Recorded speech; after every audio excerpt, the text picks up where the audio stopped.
Welcome to Never a Foul. You know what it is. Clearly, we got Monts in the bottom right, and no, it's not because they both got the same skin tone or color or anything like that. That is Monts. 10, it's Monts. Yeah, Monts actually said he's got flu.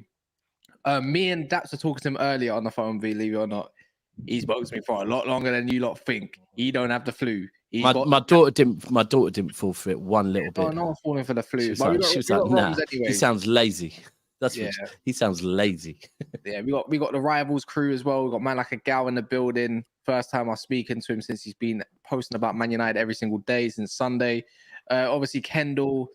I suppose we're gonna dive into a little bit. Dive into what? We're gonna have to dive into a little bit. Kendall, you can't just go missing every time you lose. I'm not having this week, right? I'm having a good time.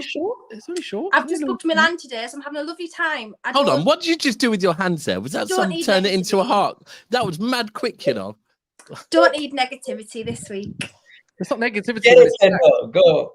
Anyways, okay. We got Lewis. We got people to answer for their crimes. Myself, Lewis, Kendall, and the other lot all won, and they're top of the league right now, pretty much. So we're missing out. Hold on, so we're not that important. So we're missing out on a Chelsea fan. I mean, you got Lewis. No, we haven't. Sorry. Wow. Sorry, all Chelsea fans. Wow. I'm so sorry. Wow. I've got Chelsea muddled up with Spurs. I am so sorry. We don't need to talk about Chelsea. No. I meant Spurs. Sorry. You're correct. Wait. For all the lovely Spurs fans out there, no one really cares. There's not that many. No, you're right. And what other? There's one other person. Is there one other? No, we got everyone. Arsenal, City. Yeah. Cool. Of course we do. Okay. I'm just gonna say now, like Lewis, you didn't answer for your crimes. Greasy had to. Kendall, you've ran away 3 weeks on the bounce since your team likes losing lately, and you need to ask them again. I'm sorry. I've got a social life. I'm really sorry. I've got a newfound social life, so I'm really apologize. Remember, I told you I'm gonna send you the third goal celebration. I sent you it. Did you get it? What, you screaming like a bitch? No, me celebrating the goal when your team lost. No, I swear we said Daps. I was going to say that was your manager screaming like a little bitch after the game. That cried. Have you got the celebration to send me though from last season, please? What? No, it kind of went quiet, didn't it? Didn't win nothing. I mean, at least Kendall did. I mean, because she was celebrating a cup. It might not be real, but it's still a cup, you know. But trophy. Celebrate what?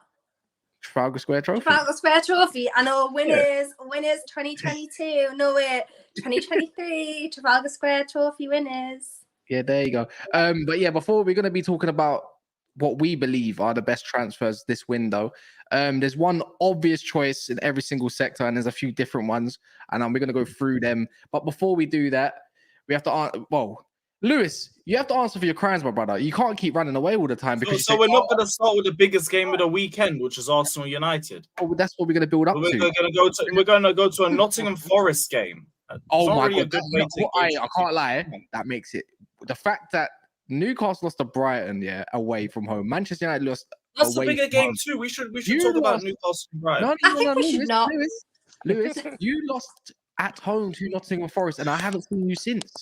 I can see your stress. This is just agenda driven. You need a haircut. I can clearly see it. You're stressed at the moment. You're thinking about 40 points again.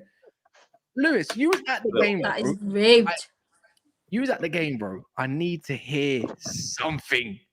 I've been seeing your tweets. They've been funny, by the way. Credit to that. Thank you. I appreciate the engagement and helps with Twitter monetization. Lewis, talk to me through your emotions right now as a Chelsea fan, man, and the whole result and what. Because I'm hearing Chilwell is still training to be a winger right now, like from his whole. Yeah, I heard the interview today. It was very, very demoralizing because it means we're going to stick with this back 4/back 5 BS that's been holding us back for the last 2 losses now. I've been saying on the last couple streams, if you want to be real about it, it's been Poch. Poch has been the one messing up because he's been the one that's gone away from his philosophy that was working in pre-season, and he's now doing something different that isn't getting results. And from the looks of it, he's going to persist with it. So Hey, you better get results. You better get results. This is the easiest run we have this season, and you're bottling it because you want to play 2 forwards at home against Nottingham Forest. It's just getting ready for October, right? Lewis, I think that's the key thing. The fact your run has been relatively easy. I think that's the key thing that you pointed out there. October. But that's why we're not going to dance around the subject. This is crap. We need to address the reasons why. That looked exactly like some of the performances under Potter last season. And he's doing the same thing that Potter did. Go away from your philosophy. Go away from what got you success. And if you're going to keep doing that, you're going to keep digging your grave. I'm not going to sit here and back someone who's making mistakes week in and week out. The opportunity's there for you to rectify it. From the sounds of it, I'm going to see Chilwell at left wing again. And if that's the case, well, you better beat Bournemouth because even Lampard beat them. Let's go. Whoa. Pause. I said, let's go. It's supposed to be a fist pump. Whoa. That you're talking about Lampard coming back already. No, I'm talking about even Lampard. I was saying Lampard was able to beat I said it. He's back in December 2023. Mark my words. All you want for Christmas is Big Fat Frank. God damn. No. The only thing that's no Lampard interim bullshit. That fuck. Because October's bad, bro. October could see you getting by November. You know, I'm not gonna lie. Well, he's got 4 games to pattern up. That's up to him. Because he's the one that's made the mistakes. 4 games. Lewis, what's your expectation? Yeah, because that's when the top front's coming. That's when it's Arsenal. That's when it's Brighton, Brentford. 3 weeks in a row of, I think, Tottenham away, City at home, Newcastle away, and then we've got another tough team, and then United. Man City, Arsenal, Tottenham, Man United, and you're lucky. And you don't have Liverpool just yet, but I'm just saying. No, we already faced them. But yeah, this is the easier run of games. If you can't handle this, what confidence do I have that you're going to handle the bigger matches? And Lewis, we're here, man. This is therapy. Keep going. Yeah, I'm loving this. No, I'm just saying, Poch pattern up. This isn't Poch out. This is Poch fix up. Bro, because the last 2 losses, I've looked at you and I've said your decisions are the reason why we've lost. Or you could say it's the individual players. Play your glasses and your money spread. No, because the players was last season and we cleared them out. This is a younger squad. This is a squad more able to compete, and we're not setting them up to do so. You play 2 forwards against Nottingham Forest at home, a team who are going to defend and hit you in transition. That's stupidness. That's on the manager. Hey. Lewis, I'm loving the passion. It's also on Nicholas Jackson for messing up. It's also on 4 players, as you said to me yesterday, that led to the opening goal. Yeah, and you're talking about moments like we said yesterday, and I'm talking about the game as a whole. The game as a whole, we're disjointed as hell up front. We made barely any chances because we weren't set up to do so. We were set up to defend, and that was poor. Hey, your own player came out and said to a fan that you guys were not set up to defend, in the sense that you weren't playing a back 4. You guys were playing. Thiago Silva came out to defend himself after he was partly responsible for the goal. And to be honest, like I don't know why. We don't need that. What we need is results right now. I don't care. You shouldn't. If you're coming out responding to fans, then you're rattled. Simple as.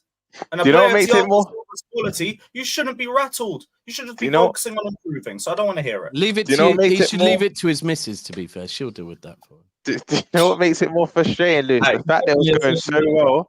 The fact that it was going so well in pre-season as well. I know you've had a few injuries. The fact he was actually playing very well in pre-season. You've come into this season now, and you lot are just alien to this. This is not what we were seeing 6-7 weeks ago. But I'm loving this. I can't lie. I'm loving this, and this is not the fan base to be playing with. You lot are the most impatient fan base there is, if we're being honest. And I think this is where context is creeping back in, because no one cared that he was ex-Spurs manager. The past week I've been seeing, and he's a Spurs manager. It's like, no, but you didn't care about this team 3 weeks ago. Do you want to know why? Do you want to know why? Because he's now going back on what he was saying. Pochettino said, we're not here to talk about patience. We want to win now. It was one of his first interviews. After losing on Saturday, what's he doing? He's asking for patience. No, you saw about winning now. You know you're the one who's making the mistakes. But you got everything. I'm willing to give him time. I'm with all of you guys, but I'm not going to sit here and look blindly past what I'm seeing being red flags. I need to see him make improvements. When Conte was messing up in 16-17, what did he do? He changed things up and he went back to what he knew, and then we went unbeaten for the rest of the year. I need Poch to do something like that because what he's doing right now isn't working. And until I see results, I'm not going to blindly back it because you're the one making mistakes. I'm seeing it impact the performances on the pitch. The other thing is, we have to know this. You're spot on, Roms. So you're worried now. Same with Mount going United. Same with Havertz going. Any player, that leaves one club or manager and goes to another club where there is some sort of rivalry. In most instances, the fans are willing to. Okay, we'll see how it works out. Yeah. In some, they're just not, right? Because some, it's just, it's too deep. We can't. But in most, they'll be like, we're willing to see how it works out. But yeah, bro, we already know if it turns bad, it's going to turn worse on you because you are an ex-player of a club that we didn't really want you from. Like, so he is an ex-Tottenham manager. There's no getting away from that. They're going to turn on him quicker than they would turn on Frank Lampard. Of course they would. Why wouldn't they? It makes sense. Bro, if he keeps making the same mistakes, yeah. Because if we were setting up in a way to win and it was just unlucky or other reasons behind it, like we probably would still be looking at Poch in a much more positive perspective. Right now, I'm looking at him and I'm thinking, West Ham, you changed things up in the second half and it didn't work and we threw the game away. The whole setup against Forest was a mess from the beginning. 2 losses, 2 times I'm looking at you. It's as simple as that. Well, moving on from Chelsea, Kendall, you being silent. Your turn. Sorry, I'm doing a crossover grid. Oh, that's nice. It's like Cass is eating clearly as well. So. Look, I want to know what crossover in Eddie Howe's mind for you to get bumped up 3 losses on a bounce. Eddie Howe needs to cross over his little eyes and realise that he's making the wrong changes every game. But other than that, yeah. Oh well. This is therapy. 2 managers' fault so far. What were you saying? Eddie Howe out? No, I'm not saying Eddie Howe out. I love Eddie. No, thank you. What do you reckon's gone wrong? What do you reckon's actually gone wrong? Man City, you're expected to lose there. Liverpool with 10 men though, you got no excuse. Do you know what though? Out of the last 3 games, we played the best against Man City. I disagree. First half against Liverpool. First half across the game though, like second half against Liverpool, I don't know what was going on with us. I think against City, you didn't look like you forgot how to attack ultimately against us. It's like literally you forgot how to the whole attack. Liverpool game. I'm genuinely serious. Like, I don't even want to think about it. Like I've actually thought about it every single day since it happened. Like you don't understand.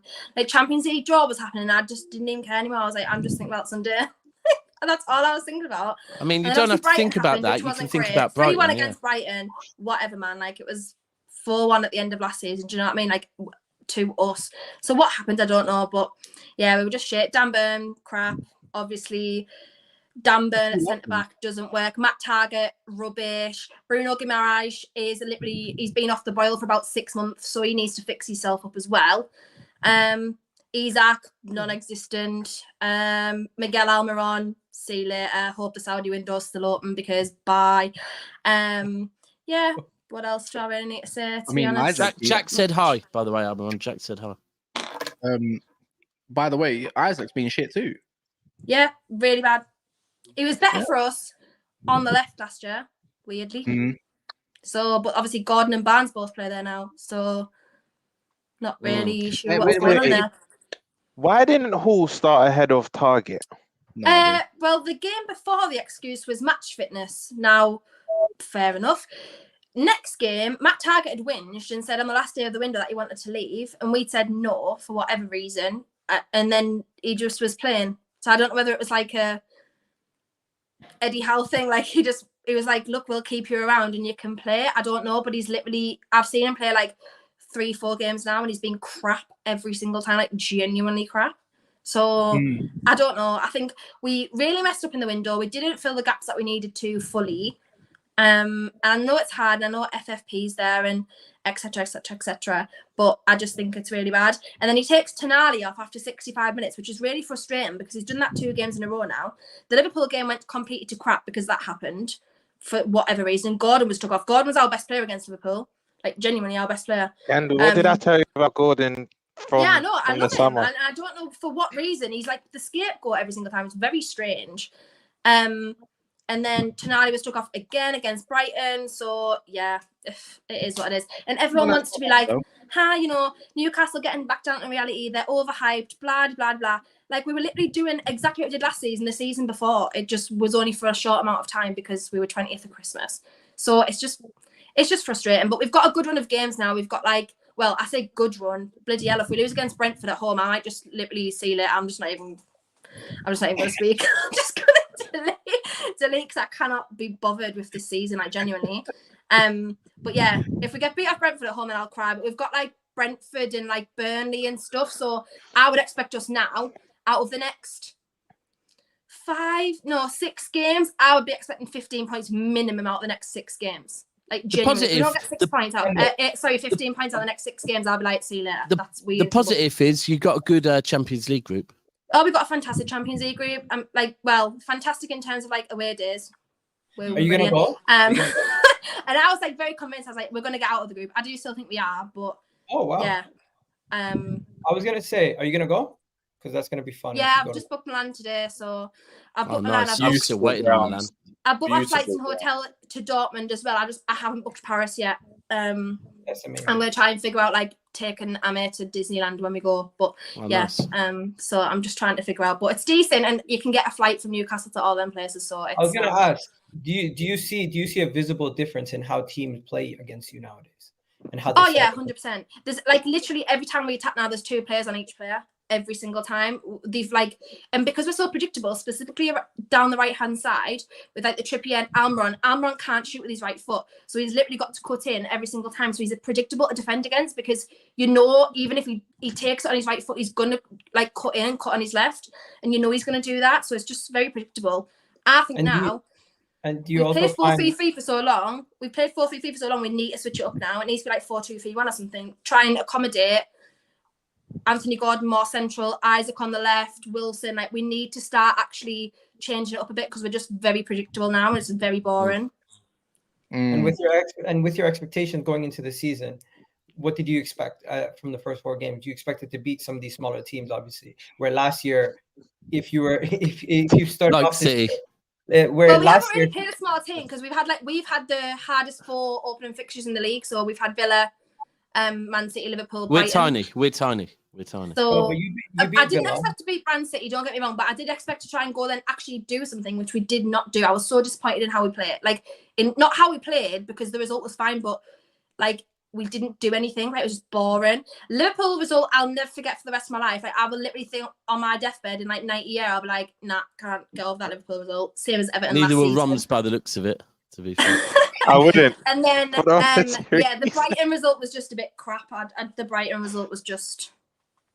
I mean, Villa was good, right? We shouldn't be getting rinsed. I'm sorry, we shouldn't be getting rinsed off Brighton. It's as simple as that. We just shouldn't. Genuine. I don't care who anyone thinks. They play fantastic football, and I rate their manager extremely highly.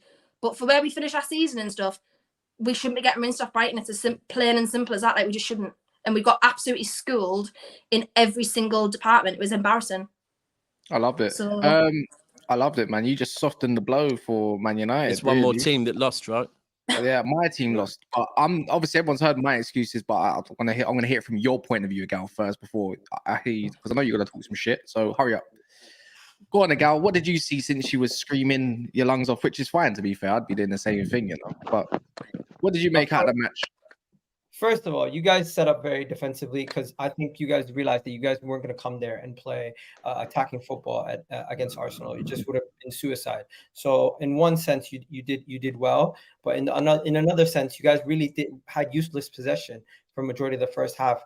The game was quite even at times, but the game was quite even at times in the first half. If you really look at it, both teams scored a goal. You guys were extremely clinical. We had a lot of chances, but we weren't clinical at all. You guys had one good chance and you were clinical. You capitalized.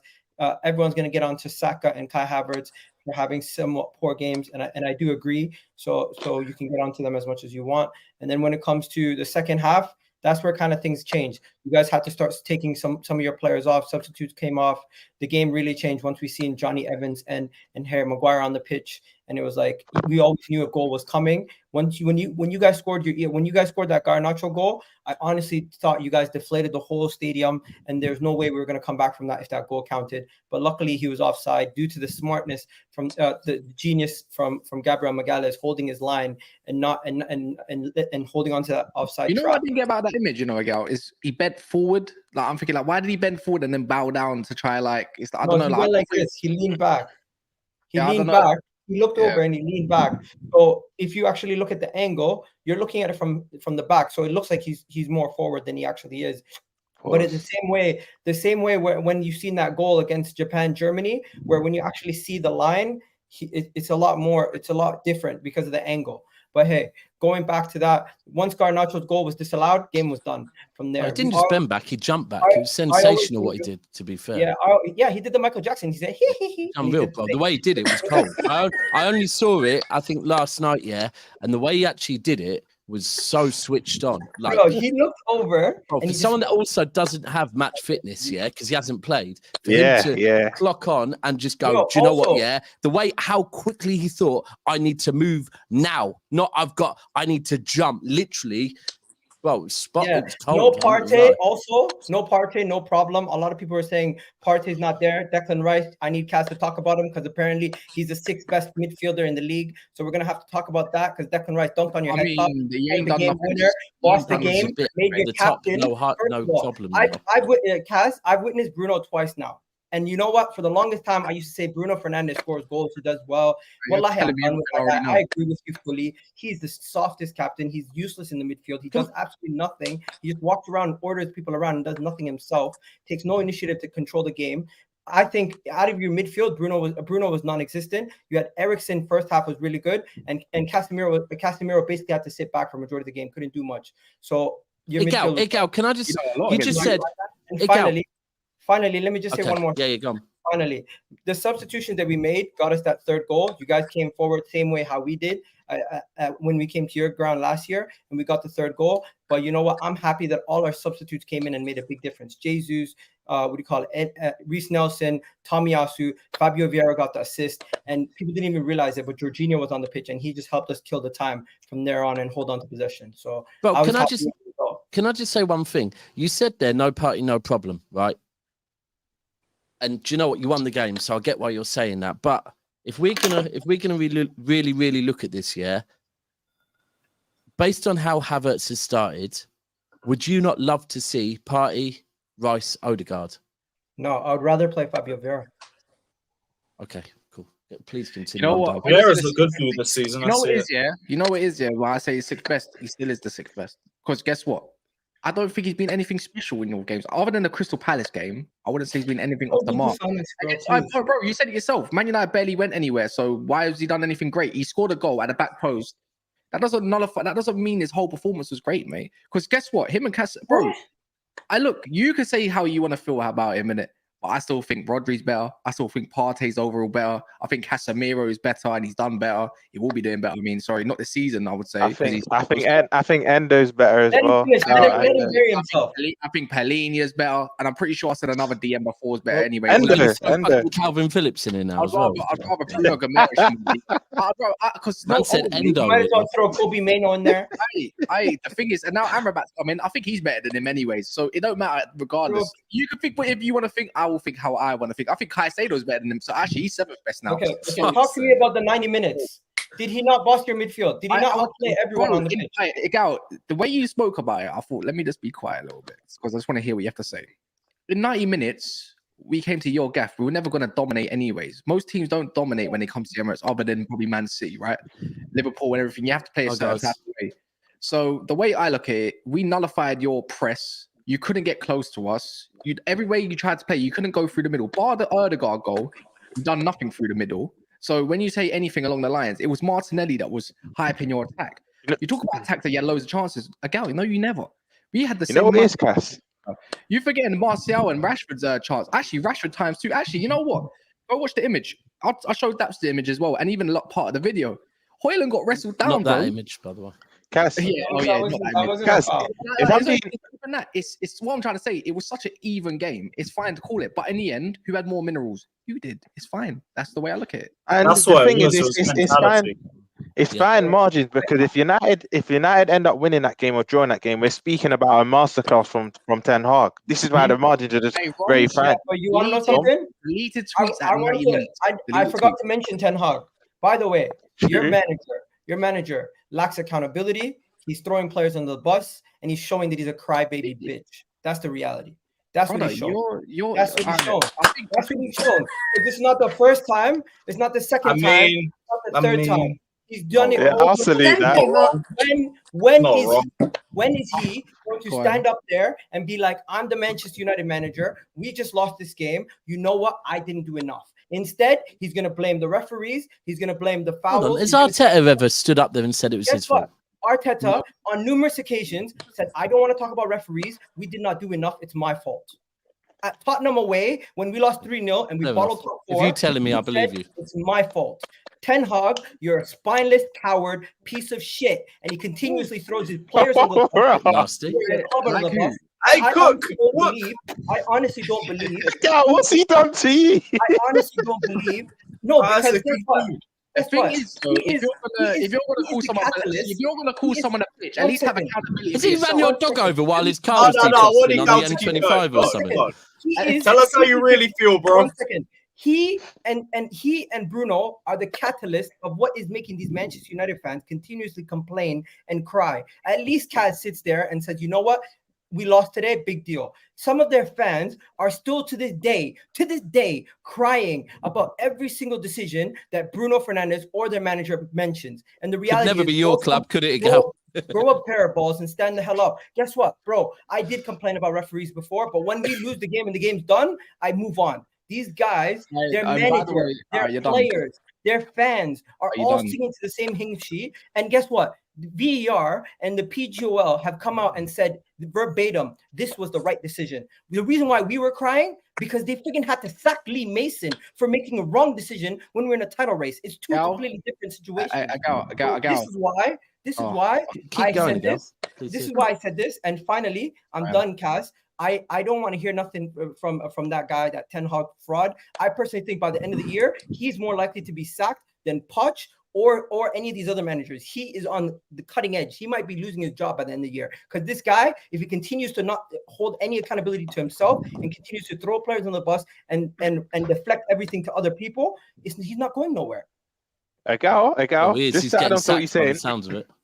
Just to add to what you're saying, I'll agree with you, but let's see Højlund and Amrabat first. I need to see United's strongest team and see how that works before I can have them opinions. Because what you said, I agree with the majority of things what you said, but we've not seen United's strongest 11 yet. I'd love nothing more than Ten Hag to be sacked in his turmoil again, but we need to see.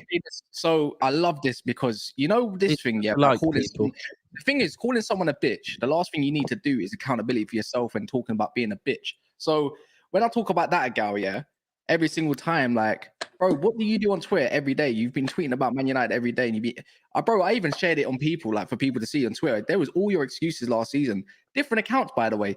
So, and that was only 4 out of the about 9, 10 that accounted from yourself. So you cried a little bit more. I'm so glad you said that about Ten Hag, because he didn't throw Jadon Sancho under the bus. He just got asked a question that wasn't directly related to the match. Thomas Partey against West Ham. Excuse me? Bring that back. Are you serious? Are you serious? You're sitting here lying to everybody. He didn't throw him under the bus. Anyways. He wasn't fit. Brother, that's a lie. The guy came up with a statement. Come on. Why are you so heated? It's not your player, my brother. Relax. Why are you lying though? Why are you lying? Relax. Oh, did you watch the interview? Yes or no? Bro, what did you say? Ask the question. Yes, I did. How did he say it? What tone did he say it? I don't remember exactly off the top of my head right now. I remember when I did. I did a reaction to it. I did a reaction to it, and he clearly mentioned that the time to talk is nullified, my G. So I'll let you talk. You done your thing. You asked him a question. Why isn't Jadon Sancho in training? Just said he hasn't been training up to performances and of standard ability. That's totally fine. And guess how he said it? He didn't say malicious. He didn't say it was anything to do with the match. He just said he hasn't been training well. That's that. Now you're blowing it out of proportion as a rival. I don't remember anyone blowing out of proportion where's Aubameyang except for your own fan base. I don't remember Chelsea fans, Don't remember Arsenal, Man United fans. Don't remember Liverpool fans. You know when you lost? By the way, you know like when you lost to West Ham 2-1. Was it at home? Guess who you blamed? We blamed Thomas Partey. Go look it up. He was angered by that penalty. Angered. Why couldn't your attack go beat West Ham? Just had to blame it on someone in the defense. Oh, we can go back, by the way. Brighton. Remember when you lost to Brighton? Guess what? He cost your whole team. Said you were sloppy. The players weren't good enough. This, that, and the other. Where's the accountability, Egal, for Arteta? Oh, yeah. You know who the biggest bitch is actually on here? It's actually Klopp, to be honest. But with your manager... I just knew you were going to say it. I just knew you were going to say that. Sat there thinking your Teflon moms. You can hold that. I actually had... Hold on. You know he's been complaining about penalties. Why say fuck me for? Why say fuck me? My guy could never. You know who's complaining the most about penalties last year for why you didn't get to your own title? Made the most excuses. Your manager, my brother. Not credit Lee Mason. Lee Mason, that was a bad decision, and you can have every right to complain about that. But when I went through your tweets, Egal, day after day after day, I was checking them. I just thought, let me just search them. Day after day, you keep complaining about it. How about you go do your job as a team and go win? Why didn't you get on We beat you, and your manager's crying like a bitch. That's why. But the thing is, Egal, you guys didn't win. You did beat us, but when you feel like you've been wrong, it's called a bitch because guess what? That happens in football. But they keep saying this, Egal, your manager's done the same thing. But if you're gonna do something like that, at least take accountability, my brother. You've been doing it for your own. I did not expect you to sit here. I did not expect you to sit here and lie. First things first. Man called him a lie, you know. Whole public saying you lied to the whole public, saying that he didn't throw him under the bus. You're telling me a person who why would Jadon Sancho? Why would Jadon Sancho come out with a full statement after the game saying no, he's lying? Bro, we don't hold on. Egal, hold on. Let's be completely 100 here, yeah. Egal, just let me finish, please. Yeah, you clearly your side is Jadon Sancho's side, yeah, right? And Cass, I don't even know Cass's side, but we can't say just because Jadon Sancho said it that he's right and that Ten Hag's wrong, right? We weren't there. Unless you were there, unless literally you were there, bro, you can't say Cass is a liar because you believe Jadon Sancho. Let me say this. Jadon Sancho wasn't selected on his performances in training. You have to reach a level. No, there's more reasons to be fair. There's more reasons, Egal. There's more reasons, Egal. There's more reasons, Egal. What's the reason? Kendall, I'll tell you off air. I'll tell you off air, but I can't say it here because I don't know enough. But all I'm saying is none of us know enough. Yeah. Are we doing it in the no one here now? No. But what I'm saying, Kendall, what I'm saying is no one knows enough. No one knows enough, yeah, because none of us were there. None of us to be called. Hold on, Egal, finish. Yeah, but more what I'm saying is, like as fans, which is what we are ultimately, none of us at ITKs, yeah. None of us know enough to start calling people liars. Like, let's chill with that one because none of us, just because you believe Sancho, I might not. Let's not call each other liars because there's other narratives. Can we just say, one thing. Can we just agree that they're both bitches? We just agree that exactly. They're both played for United. I can hear that, Lewis. I can hear that. I won't speak about this again. Just simple question: does everyone not believe that he threw Sancho under the bus? Yes or no? You just got to ask a question. He was truthful about what he thought. We need to know. But there might be context to why he did it. So yeah, because you know what? I just think Ten Hag's a bitch. Arteta's a bitch. You know what? If that's the case, then he threw Rashford under the bus at the time before he kicked the ball. Then he threw Garnacho under the bus. What are you drinking? Well. Then he threw Van der Beek under the bus and all this kind of stuff. Why is there no outright all of that? The thing is, Egal, you're so passionate about something that you don't even know which is true or false, and you've already took the blue from your shirt. I thought it was WKD. Anyways, I'm just saying you've already took the narrative that who's right and who's wrong, and you've gone more emotional than more Man United fans. So you care about this thing when you don't even know what's what, and I don't mind it. So I'm just gonna let you run with it because, bro, it's not your player, it's not your club. Why do you care so much? Why are we here talking about football? Because if we want to go into context a little bit, guess what? He got dropped. What do you mean, bro? He didn't get selected by Southgate because of training purposes. He didn't get selected sometimes at Dortmund at the start of the season, by the way, because of training purposes. He also, if you want to do this thing, I don't even want to do and humiliate Sancho for his past because he might be a little bit different at this point of time. Even Remember, bro, go back to City. What's the whole point why he left City? And when Pep was trying to give him just went AWOL. Bro. Guess what he did? You know what? I'm not even gonna say what I'm about to say. I nearly gave it away. Let me not even tell you. So, anyways, I know someone that does work very close. Actually, you know what? Know someone that actually knows his dad as well. How about that? You can get everything along these sides of information, little bits and bobs. Until you don't know, don't press about it. It's no point because guess what? Life goes on. And I don't really care. You could have just said you know something and then be I did. But you've been waxing lyrical. You've been waxing lyrical so much about it on Twitter. Wouldn't be as entertaining to be fair as well. First of all, smash the like button. First of all, I only spoke about the Sancho thing once. Second of all, right? When it comes to why am I talking about other clubs, bro? We talk about other clubs every day. Why am I here? I'm saying you're getting personal with a player more than you're getting more personal with. The Sancho, who's getting personal? You're the one talking about my tweets. I mean, it's not that personal. You can get worse. It's out there in the football team and your manager. I'm not getting personal. I don't know Ten Hag. Listen, Arteta was talking about his missus. So okay to speak about other teams now. Kaz, you're rattled, bro. The reality is you're the one mentioning my. I'll keep that in mind. One second. You're the one mentioning my tweets. You're the one mentioning me. You're the one mentioning my manager. I was specifically speaking about something related to the game. Egal. Hold on. If we're talking, let's not do this round because Egal, I watch Football Terrace on Friday night, my G. Like. Wait, you know, quickly. What? You don't do anything like that Friday. No, you know what? No, I didn't. I was chilling. I was chilling in Manchester in my apartment. Real talk. It was entertaining as hell. That's what I'm confused. What are you talking about? Let's move on. It was very entertaining. People. What routes did we take to StreamYard? Was we on WhatsApp? Was we on Disney Plus? Was we on Netflix? What did we all come off? Where we going? Anyways, long story short, Manchester United always delivers. And to the people who lost, you know what? Hold that because you got 2 weeks of crying. That's you, Cass. Yeah, the thing is, the only reason why I bring it up is because when you're gonna call another man a bitch, sometimes you got to look towards what you've done during that situation, which is bitch. And then second of all, you talked about throwing a player under the bus and going with it. And if I'm rattled, my head gets hot. I start talking fast. I go red and all that kind of stuff. So do I. Visually, am I really rattled? Have I let you speak and just had to say what I had to say? You're calm now. Because you didn't talk about the game. You went on beyond that and then spoke about Sancho. I spoke about the game. Anyway, let's talk about signings. Let's talk about signings. Why don't talk about smash that like button? Talk about something. Here we go. Leah's is happy. Chelsea have already got 15 targets for January. So it has been like 6 days of refreshing Fabrizio Romano, and I still haven't seen anything. What does he do now? By the way, he must be proper chilled now. I don't know, but I need to announce some Brazilian like real quick. Actually, you've been talking about Greenwood. That was mad. Anyways, guys, if you ain't smashed the like button, make sure you done so. There's 937 of you in here.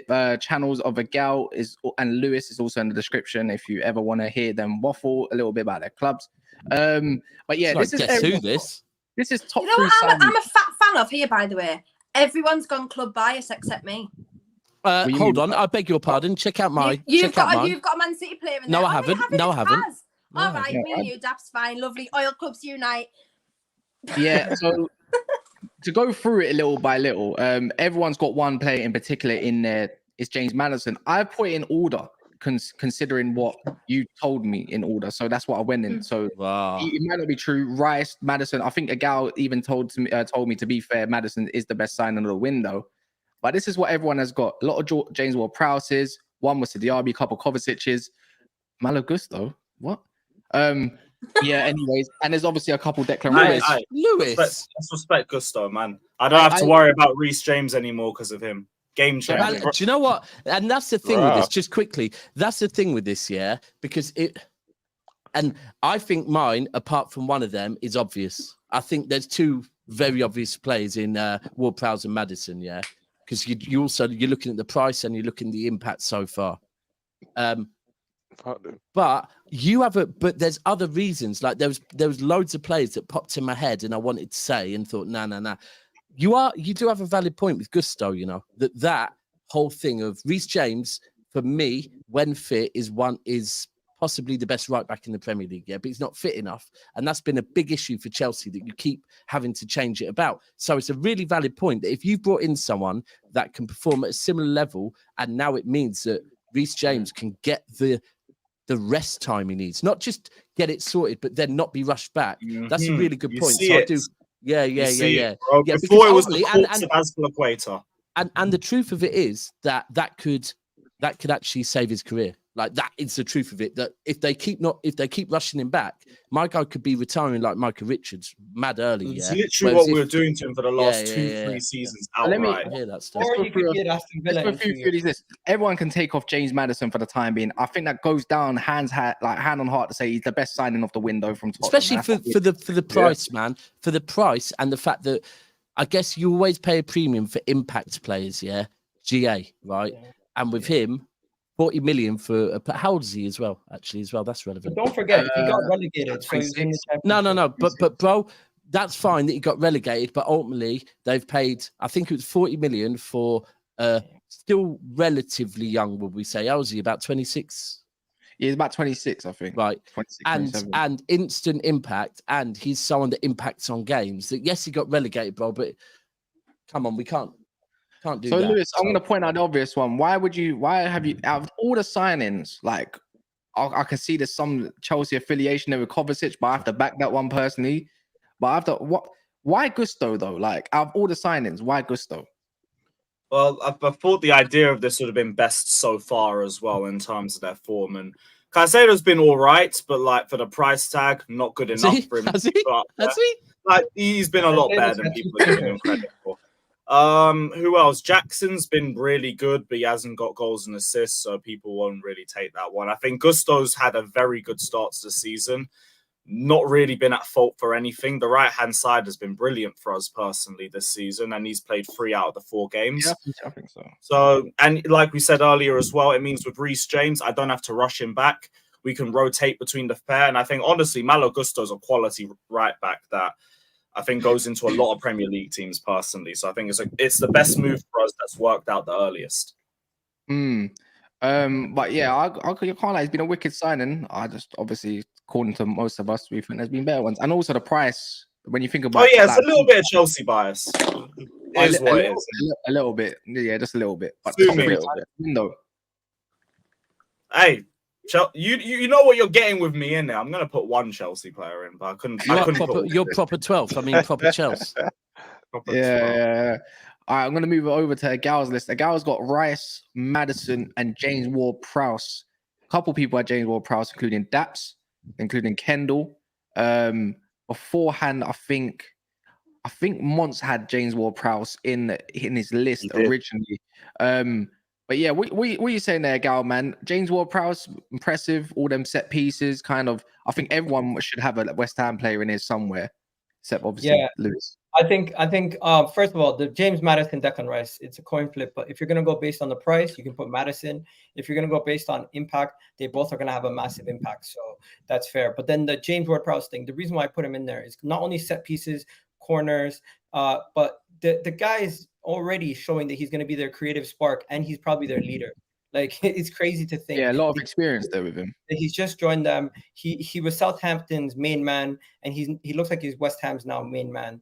And they haven't had a creative spark or somebody in there that can get them all the corners, get them all the set pieces, and also be a threat from long distance. So he's a win-win for them. And for 25 million or however much they paid for him, how much was it again? 25 mil? That was 30. I think it was 30. 30? That's still very good for them. Yeah, it was 5 in. What's 5 in Chelsea days? What are we comparing it to? A billion to be fair. No, but you know what? Everyone's saying set piece merchants, but West Ham, majority of their goals come from set pieces or those. So that's fine. They've gone and got someone perfect at it. So they got someone perfect. Exactly, someone that fits their system. Yeah, Kendall, you've also got him in your list. He's the one at the bottom. You was debating if you should put him or another player in your team. Who is it out of? James Ward-Prowse and who? James Ward-Prowse and Kovacic, because I think Kovacic has looked really, really good at Man City as well. But I went with James Ward-Prowse just because of the effectiveness that he's had literally immediately as he joined West Ham. He's been so effective, and he's really, really helped them improve how they're playing. So, yeah, to be fair, I didn't mock the signing. everyone was like, "Oh, Newcastle should go and get James Ward-Prowse." I was like, absolutely not. If we're going to spend 40 million on James Ward-Prowse, I'll be ill. But actually, for West Ham, he was pretty perfect. So, yeah, I think he's been really, really good. That's McAllister's the one that stands out on that list. No one else has got him in, but McAllister. I'm interested.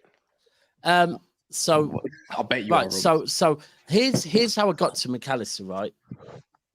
I said yesterday that I think Liverpool potentially have had the best one. Well, certainly that I can remember, the best window as far as eights is concerned. Like the eights, they've got this window. 100%. 100%. Yeah. 100%. And they've come in and they've all hit the ground running. And in hindsight, if I look at Liverpool at their best, like Liverpool at their best, people didn't realise just how much of a job their midfield was doing on protecting their defence, right? For me, I've said that Wijnaldum, was like missed far more than Mane, right? Wijnaldum is the most missed player at Liverpool for me. He was unreal. Like one of them, like if I go back to, who was it at Tottenham? Dembele. Right? Players that just don't get recognised enough for the roles that they do. With McAllister, right? So how I got to McAllister is because I was thinking Kovacic. Because for me at City, Vardiol has a shout long term. I think Vardiol is a massive signing because I've always thought if we lose Diaz, what's going to happen? Well, now if we lose Diaz, I think Vardiol's going to step up. And that's the beauty of having Vardiol and Diaz now, right? Long term. And I think maybe with Rice potentially also long term, if Arsenal do end up winning something this year, I think Rice is going to have a damn big part to say in that, right? But with Kovacic, I think what's beautiful about Kovacic is he's just hit the ground running and he's looked so natural in the City team. I'm a fan personally, and I'll talk to and also the amount we paid for him, right? The amount we paid for someone that's just come in, looked at Pep. Pep's gone, you know what the job is, and he's just gone, no problem, let me get on with it, right? I could be biased and say Kovacic, but you know what? I thought I'm not going to be biased. I'm going to come on, I'm going to try and say something different. And then I thought how old Kovacic is and how old McAllister is. And I thought that's the key with McAllister. He's 24 years old and he's come in. And I don't think people are going to, we already see it. People waxing lyrical about Szoboszlai, right? And I think that's how this season is going to go, that people will wax lyrical about him. People will wax lyrical about Haaland. For me, Rodri deserves every single accolade, not Haaland, right? And I think McAllister this season is going to be that player for Liverpool. I think he's just going to be that guy, that engine. I can't see him picking up too many injuries, being able to do the assignment that Klopp gives him. And as for Ward, Maddison's obvious. As for Ward-Prowse, exactly what we just said. People can say he's, he's a set piece merchant. Well, you know what? West Ham had a season where they tried to play ball. How did it end for them? Not as well as the season where they played to their strengths. So go and get a player that is perfect for the way Moyes wants to play, and let him cook. And I think he's perfect for that. So, no, that's big. That's big. See, guys in the comments. Look, this is probably the one time on Rivals where it's not going to be so biased, unless you've got your own player in your own team. I could have said Doku, to be fair, but I was going to put Amrabat in my one.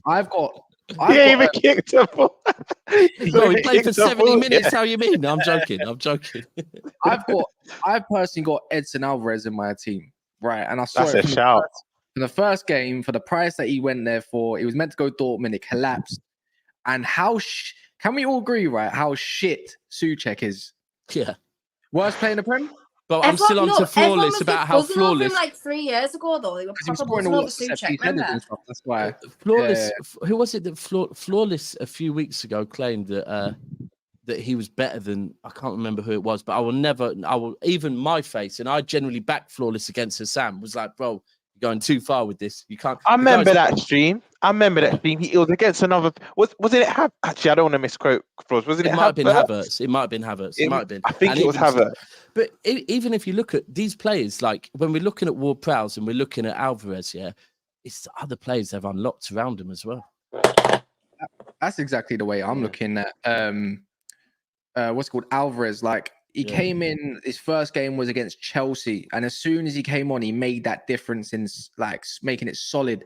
And I believe Chelsea, obviously, when they went down to 10 men, but Alvarez, you can kind of see what he's stabilizing, in West Ham's attack as well for the go forward. I think a lot of these players, these defensive minded players, forget, like they get forgotten about sometimes. just because they don't have mad output like the next. But I put him in because it's just, if you look at his other 2 games, even against Luton, and the other game, which was against, who was it against? Brighton, monumental. And it's just like, I love a good defensive midfielder personally, and I appreciate them a lot. That's why I think Rodri as well should be winning Ballon d'Or, not nobody else, not one player. I'm surprised you don't rate Declan Rice. No, you're not surprised, are you? We do rate it. Hold on, we do rate him. Not you. No, but I know Cass does as well. I want to see him in the 8 though. I want to see him in the 8.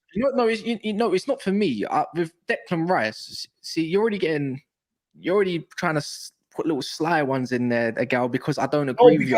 The way you're waxing lyrical, bro. We got bought for 105 million, yeah. So I'm gonna treat him like a 105 million pound player, yeah. And you know what? 105 million. He's been good. Look, Egal, I'm not gonna say he's been shit because he hasn't. He's been good, but the way you man are going on about it, it's like he's on next levels, bro.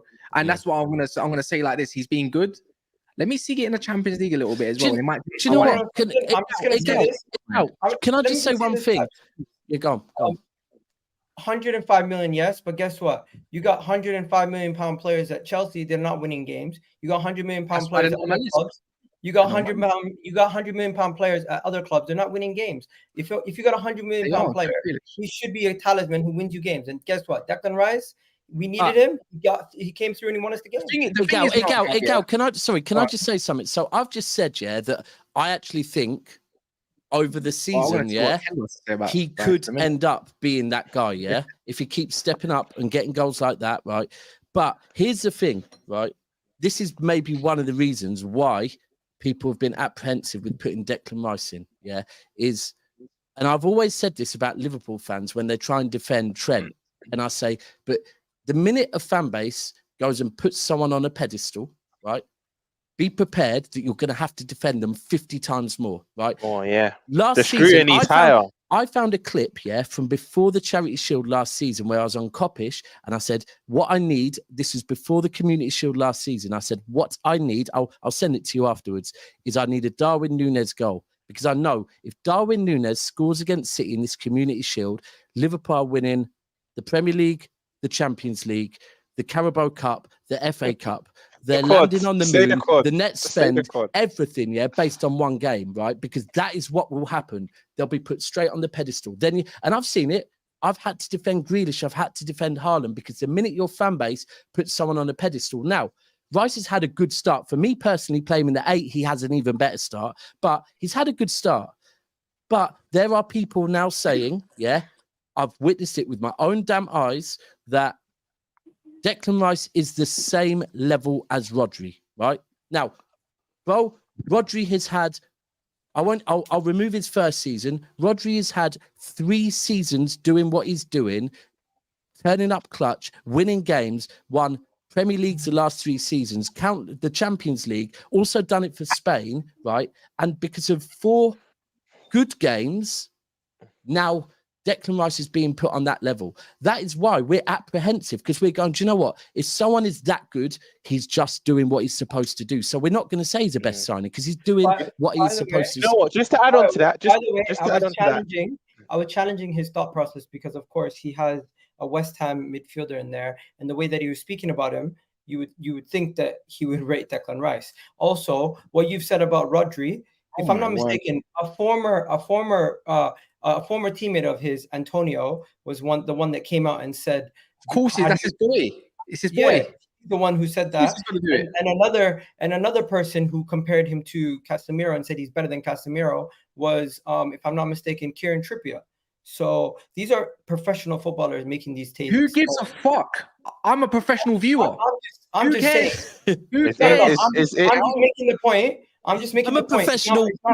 On Twitter.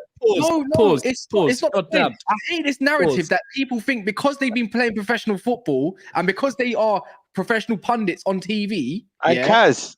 That they got more sense than the natural viewer who pays to watch Kaz every week. Kaz, have you seen a correlation here as well? One was his teammate and the other one's his England international teammate. Of course, they're going to speak highly of him. They're going to. Paul Scholes, Gary Neville, Roy Keane all said Solskjaer is the right man for the job at Man United. Should I also believe them? Okay. By the way, didn't Ferdinand as well? Sign him up. Sign him up. This is where conversations go left. I was not agreeing with them. I'm merely just pointing out that they're professional footballers. You used it. Number two, when it comes to Kaz, I was merely pointing out that you put in a West Ham midfielder, and the qualities that you pointed out about him also apply to Declan Rice, who you don't rate. Who's been there? Not rate, but tell me the prices. Let me tell you now, this is exactly what I was going to go back to. One is playing for West Ham, the other's playing for Arsenal. Guess what? They both got the same amount of points in the league. Alvarez has come in for 35 million, right? And they're all talking about how West Ham going to cope without Declan Rice. Oh my word, he leaves and already West Ham look better without him. How about that then? So I'm not saying Rice is bad, bro. And I never said he was bad. I just said the way you man go like he's world class, he isn't. Yeah, he's a very good. And guess what? How about the Ericsson chance? Kai Havertz gave away the ball. Where was Declan Rice there? Guess what? He went up the pitch as well. So there's a mistake just for you right there, because in between Gabriel and Saliba, where the ball was played through to Rashford, there should have been a DM there. He wasn't there. But I'm not highlighting it to badmouth Rice. Now Partey's out. He's got big shoes to fill, right? In the DM. This is exactly probably the moment you bought him for. Now I'm going to start judging him the fact that there's a lot more pressure on him to maintain healthy and to maintain performance. One thing I'll say as well, because of the price tag and whatnot, Egal, Rice is gonna have to score that match-winning goal or that decisive assist at least 2-3 more times this season for me to warrant that price tag. Yes, we know he's gonna shut off passing lines. We know he's gonna be a good ball carrier, but he can't do the same things he did at West Ham at Arsenal. He has to do more because he's at a bigger club. There's more pressure. And needs to warrant that process. So for me, he has to score a winner or a decisive pass at least 2-3 more times. But I do think Rice will become world class. I don't know about Kaz's opinion. I do think he'll get to that level. But right now, I feel like us fans are doing a bit too much. Bro, do you know what it is? Do you know what it is? Yeah. Let him cook. Because if we look at it, the thing is with Rodri is straight away, if I look at the goals he's scoring for City, people said, with Gundogan going, who's going to turn up clutch? Rodri will. On top of all the other elements he brings, he's going to turn up clutch. I have to be real. So far, Arsenal v Man United is one of, if not the biggest game in the Premier League as far as historically and whatever else. Yeah, he turned up clutch in it. So he keeps doing this, and he will warrant being put in them conversations like fully. And I am a Rice fan, but sometimes, like, you wouldn't have to defend him like this if your fan base wasn't riding out after 4 games. Like, you just wouldn't have to do it. You know what? To be fair, Egal, when you're in a stadium, though, you see a lot more than what we see on TV. And I'll credit you that. You've been there a couple of times already. And that's the difference. You see what he's doing on the pitch visually, where the TV doesn't pick him up. You're seeing positions he does pick up. That's what I do know. What has Price have to impact? Clowns. You sound like a Chelsea fan, my brother. No, Price does have an impact. I mean, he does have a fair point. By the way, I just want everyone to know. Bet he does, Lewis. Bet he does. Guys, who was my number 1 pick, by the way? Just so everyone knows. What? Say again. What was my number 1 pick when I spoke to you earlier? No, it was James Maddison. I said that at the start. Yeah. So for everyone who doesn't know, I didn't actually have Declan Rice first. I had James Maddison first. Because the transfer value and everything. That's the reason. I just think some other teams, a lot of these picks, bar a few of them, obviously, the James Maddisons, Chelsea's, they're not in the top 6. They're not a top 6 club. So it's good to see that some of us are picking non-top 6 clubs like Chelsea. Let's be clear. If Rice continues to have a season like he's had so far, it's only 4 games, and Arsenal win a trophy, even more so if they win. If they, I'd probably go as far as if you win a trophy, bro. But if you win the Premier League, let's just go with that. It's hard for me to say that because that ain't happening. But if you did, then he's worth every penny of 105 million, right? Because same when Liverpool went and won the league and spent the money on Alisson and Van Dijk, he was worth every penny. So 100%. If you know what, if Havertz weren't in the team, Enzo's not worth the money then. I don't think Enzo's worth the money at the moment, bro. Is that even a question? I don't hear a lot of people talk about his price tag when he plays, but fair enough. I mean, for me, that's not a question at the moment. He's not resorting to winning. That's what I mean. First season, can we bring back that last hold on, I'll throw this out there. First season, Jack Grealish probably wasn't worth 100 million first season. And I said it at the time. For me, I need to see more. He won you the league with that West Ham goal, though. Yeah. Oh, yeah. If we just minor details, we could do that on everyone. Moving Let's on move on to to Rams. Divas says, Egal, why didn't you put Havertz as the best signing? Don't answer. Because I'm not a liar. unlike Cass. Big up Welcome for becoming a member as well. And again, was King Winter Soldier with another 5 memberships gifted. My God, this guy. This brother, man. Hold tight. So yeah, appreciate that. Roms, you got 2 picks that nobody has. You got Musa Diaby, and you obviously went towards your own. I'm just gonna start off with our boy. I don't care. It's bias. Szoboszlai. Stop saying Szoboszlai, because show some respect. But listen, I'm backing my boy because he's the man on 1 pick. Yes, you could call it bias, but this is the first player since Coutinho, I would say, we've actually had a goal scoring midfielder, and it's not even just goal scoring. He's all purpose. Set pieces, penalties. I do believe if Salah wasn't on penalties, for me, he should be our vice penalty taker. But I just think he's amazing. He's going to be at us for at least the next 3-4 years, and I can see him even being captain for us eventually. Next Steven Gerrard, yeah? No, that's what we're not going to do. I'm not going to do what certain fans have said. I've heard Steven Gerrard, I've heard the next De Bruyne. I'm not doing that. I just know from my club, I've heard them all as well, but he's going to be a big player for us. And I know a lot of people saying he's hardly played well this season. The last 2 games, I think he's been exceptional. The Newcastle game, he wasn't that good, but I think he gradually grew into the game. The game against Chelsea. Fanny, that's what he was. Anyways, go on. Hello. Come on, Hi, Kendall. Forgot you were here. He wasn't. He grew into the game. Come on now. But the first game against Chelsea. Could he be the next Salah? Right, stylistically, no, he can't. If you're gonna go stylistically, Daps, he'd probably be more closer to De Bruyne than a Salah, because the position they play, could you adapt your team and play him further forward on the right, like if Salah wants to go? I don't want him on the right. He's played on the right. He can play on the right, but for Leipzig. But I don't want him right. Playing where he's best at, which is in that 8 role. But I think he's amazing for us. I think he's been, for me, not even just signing of one of my signs of the season. I think he's been probably our sign of the season as well. So that's why I'm putting Szoboszlai in there. Maddison, I think we've all covered as it is. I just think he's transformed that Spurs team. He's basically taken the mantle from Harry Kane. And Musa Diaby, every Villa game I've watched this season, bar I think it was the Burnley one I didn't watch, and I think he scored and assisted that game. He's been fantastic. And even against us, we controlled Villa. That is the first game I've seen us control in ages. But their one outlet was him. If they looked at scoring, which they didn't, it was coming from him. He was driving. 50, like, people are crying out for right wings these days, including my own. You know what?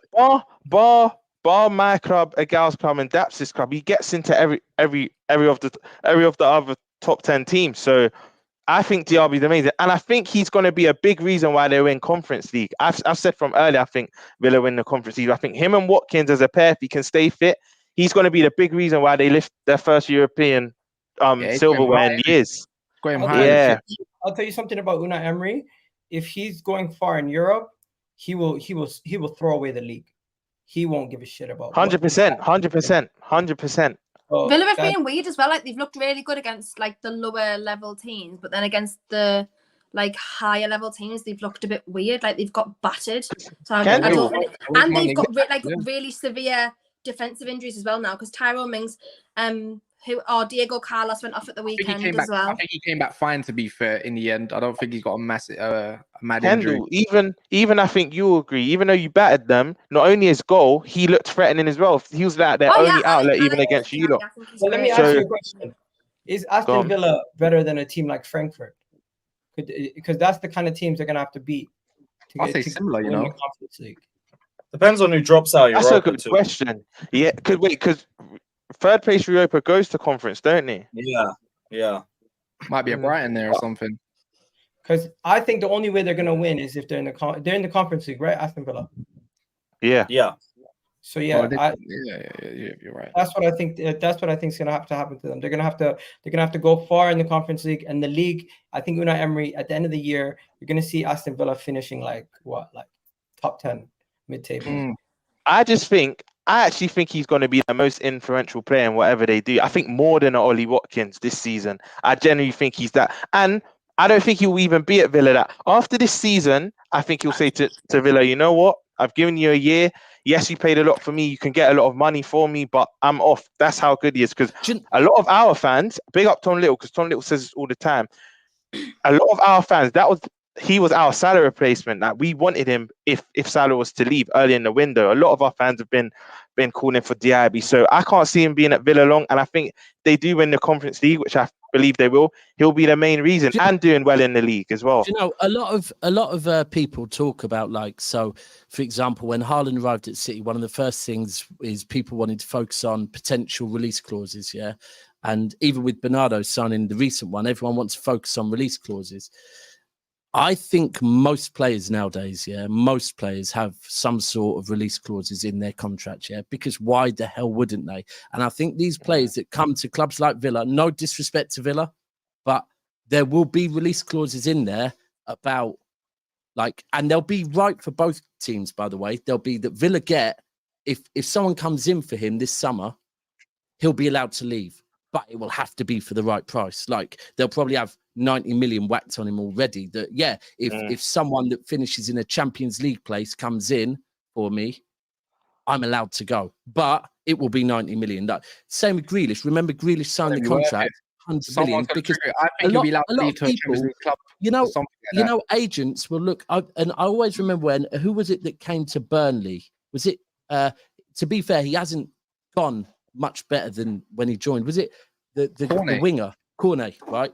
And I thought, and he looked cold when he landed. I thought his agents have probably said to him, listen, just any move to the Premier League, because we know you will light it up enough that you will get a move on elsewhere. So I think a lot of players look at the Premier League. I mean, Ansu Fati, for example, I can't imagine, look, Brighton are a great club, and I think De Zerbi had a lot to say in that, but I'm sure he's looked at it and thought, I want to play for Liverpool or United or City. It's a 257 million wages. Who else? 250k wages. Who's going to pay that? No, but that's the thing. So he'll make his move to Brighton, knowing that if one of the 4 clubs in the Premier League or 5 clubs that could pay that see him week in, week out, putting in performances like that, he'll get a move to one of the bigger clubs. And I think a lot of players from Europe will do that. They'll come to England and go to lower teams thinking, I just need to light up the Premier League, and everyone will know I can do it. So because they won't see Brighton as like a direct threat either, they're not playing them in Champions League. They're not doing anything, like they're not going to play them anytime soon. It's not going to be like a direct rival to them in the future, well, in the near future anyway, because the Atletico wanted them. They wanted to do a João Felix and Ansu Fati swap, and they said no. So then when he had Rocks for Brighton, I was a bit like, Then it kind of made more sense, because obviously, like, they don't see Brighton as a direct rival, and if they're gonna cover their wages, then it's a good sporting decision from them. Do you know what I mean? So, do you know, we could do a whole show on actual loan moves, because there's been a lot of good loan moves this window. Like regular. It's just a bit. Big up the boss. Boss says, big up Kendall, Egal, and Kaz. Don't worry, Liverpool will humble Daps. You'll never walk alone. So big up. Heard that once or twice before, boss. Boss is in the building. Boss is in the building, man. Big up, boss. But the last person, obviously, that we didn't really get to speak on properly because, salty wounds and stuff like that, Egal, and myself. We won. How am I salty? I'm confused. I was going to say, Kendall's also got the player that you like on her list. Declan Me and Egal's list are exact same in the same order. Was it actually? Yeah. Were they? Oh yeah, it was. Except it was meant to be. It was exactly the same. Mm-hmm. And also, people in the comments, who had the best list from what you saw? Just say in the comments. But go on, Kendall. What makes you think Declan Rice is in there in the top 3? I love Declan Rice. I've said this. I've never said a negative about him. I think he's an incredible player. Obviously, I know the sample size is relatively small, Arsenal-wise, but I just think he's so good. I think he's bringing the leadership that they need, especially when, for me, Odegaard is not a traditional captain. I think he's probably a modern-day captain. Man was the best, man. Big up the way that captain is changing, being a captain is changing, and now a lot of teams have leadership groups rather than an actual captain. But I think just Declan Rice is going to bring that leadership.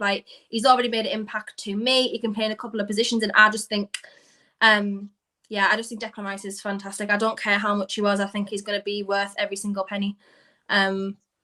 And You're on mute, I Daps. just think he's. Daps, you're on mute. You could compare a bit that with because I've never thought De Bruyne is a good captain for me. Oh, here we go. Compare City again. And no, because bro, we've just won a treble, so I think it's probably relevant, yeah. But you could say Odegaard and De Bruyne are kind of similar-ish as far as they lead with example, not.